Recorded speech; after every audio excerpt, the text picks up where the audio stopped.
Hello everyone, আসসালামু আলাইকুম। This is মে তিথি। সবাই কেমন আছেন? আই হোপ সবাই অনেক ভালো আছেন। আমিও আপনাদের দোয়া অনেক ভালো আছি। আজকের ব্লগ অনেক ইন্টারেস্টিং হতে যাচ্ছে, কারণ আপুর শ্বশুরবাড়ি থেকে অনেক মানুষ আসবে।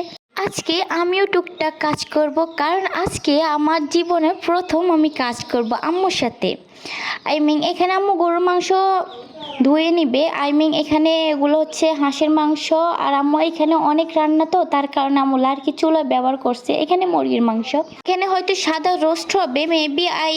এগুলো হচ্ছে চিংড়ি মাছের চচ্চড়ি হবে। এখানে হচ্ছে সবজি কুটে নিছে আম্মু, অনেকগুলো সবজি রান্না হবে। আপু এখান দিয়ে নিজে নিজে ডিমগুলো ছেলে ও নাকি ডিমের কোরমা বানাবে, আর আমি এখান দিয়ে লেবুগুলো কিংবা গাজর শসা এগুলো কাটতেছি। আপু হঠাৎ কোন দিক থেকে এসে আমাকে বলল আমার নাকি কাটা হয় না। পরে ও আমাকে উঠাই, ও নাকি কাটবে। পরে আমি উঠে গেলাম, ও এই শসাগুলো কাটতেছে। দেখেন আপনারা, এই সুন্দর মতো কাটতেছে, কিংবা আমি এগুলো কখনো কাটি নাই, তার কারণে আমি পারতেছি না। পরে আপু এগুলো সুন্দর করে কাটি প্লেটে সাজাই, এখানে নিয়ে ঘরে নিয়ে গেল। পরে আপু নিজের হাতে ডিমের কোরমা বানাচ্ছে, গ্যাসেই পাকাচ্ছে। আর ওইখান দিয়ে আমুর পোড়া মাছ হয়ে গেল, চিংড়ির চচ্চড়ি হয়ে গেল, গরুর মাংস হয়ে গেল, সাদা রোস্ট হয়ে গেল। সব কিছু আমু নিজের হাতে একাই সব কিছু রান্না করছে।